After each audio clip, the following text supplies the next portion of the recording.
मिर्जापुर नामक एक गांव था। उस गांव में मीनू नाम की एक लड़की रहती थी। वह अपने माँ बाप की अकेली संतान थी और उसके माँ बाप उससे काफी प्रेम किया करते थे। उसकी उम्र 5 वर्ष थी। वह पढ़ाई लिखाई में काफी होनहार थी। गांव के सभी लोग उससे प्यार किया करते थे। उसी गांव के करीब एक वीरान जंगल था। उस जंगल में एक खूनी चुड़ैल रहती थी। वह हर गांव में कोई भी रूप बदलकर आया जाया करती थी। नहीं छोड़ूंगी किसी भी गांव वाले को। और मौका मिलने पर वह गांव के लोगों को रोज अपना शिकार बनाती। उसकी दहशत से पूरा गांव डरा हुआ था। पूरे गांव के लोग इस कदर डरे हुए थे कि वे एक दूसरे को ही चुड़ैल समझने लगते और हमेशा एक दूसरे पर शक किया करते थे। एक दिन वह चुड़ैल एक छोटी सी गुड़िया का रूप बदलकर गांव के एक रास्ते पर पड़ी हुई थी। उसी रास्ते से गुजरती एक छोटी सी बच्ची अपने साथ उस गुड़िया को ले जाती है। उसके माँ बाप उस गुड़िया को अपनी बच्ची के साथ देखते हैं और उससे पूछते हैं कि मीनू बेटी, तुम यह गुड़िया कहाँ से लेकर आई हो? माँ बाबा, मुझे ये रास्ते पर पड़ी मिली है। बेटे, ऐसे ही रास्ते पर पड़ी कोई चीज नहीं उठाते। माँ बाबा, मुझे तो ये गुड़िया बहुत पसंद आई और मैंने इसे उठा लिया। अब मीनू वह गुड़िया लेकर अपने कमरे में जाकर रख देती है। उसके बाद रात के 12 बजते हैं तो उस गुड़िया से हंसने की आवाज आने लगती है। मीनू उस गुड़िया को देखती है तो वह गुड़िया हवा में उड़ने लगती है और वह गुड़िया मीनू को लेकर गायब हो जाती है। इधर मीनू के माँ बाप अब मीनू को बुलाने के लिए जाते हैं तो यह देखकर डर जाते हैं कि मीनू तो अपने कमरे में ही नहीं थी। वे दोनों मीनू को इधर उधर खोजने लगते हैं और अंत में थक हार कर वे गांव के लोगों को इसके बारे में बताते हैं। फिर मीनू के माँ बाप आपस में कुछ खुसर फुसर करने लगते हैं और कुछ देर के बाद शांत हो जाते हैं। गांव के लोग अब कहने लगते हैं कि लगता है मीनू को वह खूनी चुड़ैल उठाकर ले गई है जो गांव के लोगों को उठा ले जाकर खा जाती है। गांव वालों की बात सुनकर मीनू के माँ बाप काफी दुखी हो जाते हैं और वे हताश होकर जमीन पर गिर जाते हैं। उनको जमीन पर गिरा देख गांव वालों की भीड़ उमड़ने लगती है। चारों ओर लोगों के चेहरे पर भय और चिंता को देखा जा सकता था। अरे भाई, बेचारी के साथ बहुत बुरा हुआ। अकेली ही लड़की थी उनकी, भगवान उसकी मदद करे। सही कह रहे हो भाई, बहुत बुरा हुआ। मैं तो भगवान से प्रार्थना करता हूँ कि वह सही सलामत हो। अरे अब जिंदा होगी तब ना, उस खूनी चुड़ैल ने सबको ही खा लिया है। हाँ भाई, सही कह रहे हो। लगता है वो खूनी चुड़ैल हमको भी नहीं छोड़ेगी। अरे गांव के लोगों, मैं तो यह कहूंगी कि हम सभी को सिद्ध बाबा के पास जाना चाहिए। सिद्ध बाबा गांव के समीप एक कोने में रहते थे। वे शांति का जीवन व्यतीत करते और उनके पास सिद्धि भी थी, जिसका प्रयोग वे दूसरों के दुख को समाप्त करने के लिए किया करते थे। हाँ भाई, ये सही कह रही है। हाँ भाई, ये सही कह रही है। अब गांव के लोग सिद्ध बाबा के पास उस खूनी चुड़ैल से छुटकारा पाने के लिए जाते हैं। मीनू के माँ बाप भी उनके साथ हो लेते हैं और वे खूनी चुड़ैल से अपनी बेटी को पाने के लिए चल देते हैं।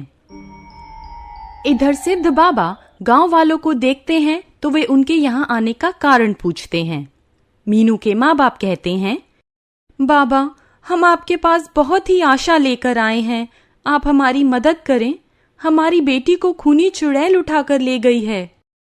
ठीक है, आप चिंता ना करें। आपको मेरा साथ देना होगा। जैसा मैं कहूँगा आप वैसा ही कीजिए।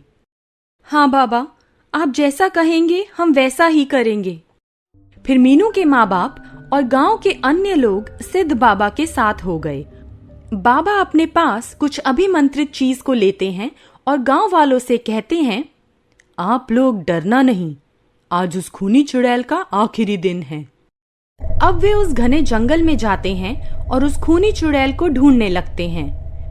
उधर वह खूनी चुड़ैल जो मीनू को गुड़िया बनकर उठा ले आई थी, वह उसे एक बरगद के पेड़ से नीचे टांग देती है।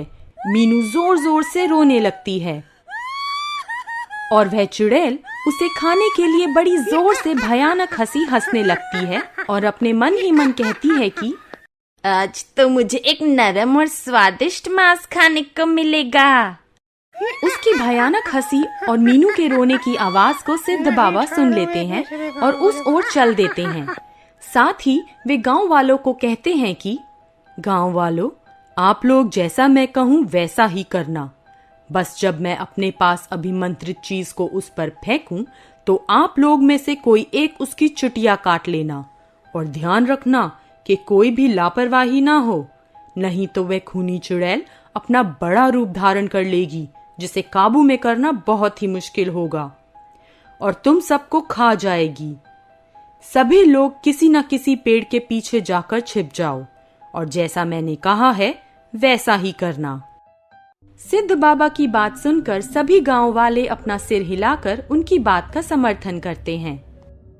अब सिद्ध बाबा उस जगह जाते हैं जहां वह चुड़ैल उस मीनू लड़की को खाने के लिए ले जाती है। तभी सिद्ध बाबा उस चुड़ैल को कहते हैं, ठहर जा दुष्टा, ठहर जा। अरे खूनी चुड़ैल, ठहर जा। आज तेरा आखिरी दिन है। तू इस बच्ची को छोड़ दे, नहीं तो मैं तेरा नामो निशान मिटा दूंगा। आज तो मजा ही आ गया।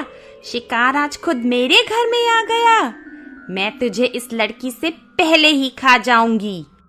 और वह चुड़ैल अपना बड़ा सा हाथ सिद्ध बाबा की ओर कर देती है। तभी सिद्ध बाबा वह अभिमंत्रित चीज उस पर छिड़क देते हैं, जिससे उसका हाथ जलने लगता है। वह अब सिद्ध बाबा को मारने के लिए आगे बढ़ती है, तो वह सिद्ध बाबा जोर जोर से कोई मंत्र पढ़ते हैं। उस मंत्र की ध्वनि उस खूनी चुड़ैल के कानों में जाती है, जिसको वह सहन नहीं कर पाती और कहती है, बंद कर, ये मंत्र बोलना बंद कर, मैं तुझे जिंदा छोड़ दूंगी। सिद्ध बाबा लगातार उस मंत्र को बोलना जारी रखते हैं और कुछ ही देर बाद वह खूनी चुड़ैल बेहोश हो जाती है। तभी सिद्ध बाबा गांव के लोगों को आवाज लगाते हैं, आओ गांव के लोगों, ये चुड़ैल बेहोश हो गई है, इसकी चोटी काट लो, जल्दी करो, नहीं तो वह होश में आ जाएगी। तभी गांव का एक आदमी आता है और मन ही मन में सोचते हुए कहता है, हे भगवान, आप मेरी मदद करो। उस बच्ची की जान बचाने के लिए इस चुड़ैल को मारना होगा। और वह अपने पास से एक चाकू निकालता है और उस चुड़ैल की चोटी काट लेता है। उसकी चोटी कटते ही वह बेहोश खूनी चुड़ैल होश में आ जाती है और जोर जोर से चिल्लाने लगती है। उसकी चीख दर्दनाक आवाज में बदल जाती है और उसका अंत हो जाता है। इसके बाद गांव के लोग उस लड़की को बरगद के पेड़ से नीचे उतारते हैं। उसे सकुशल उसके माँ बाप के पास ले जाते हैं।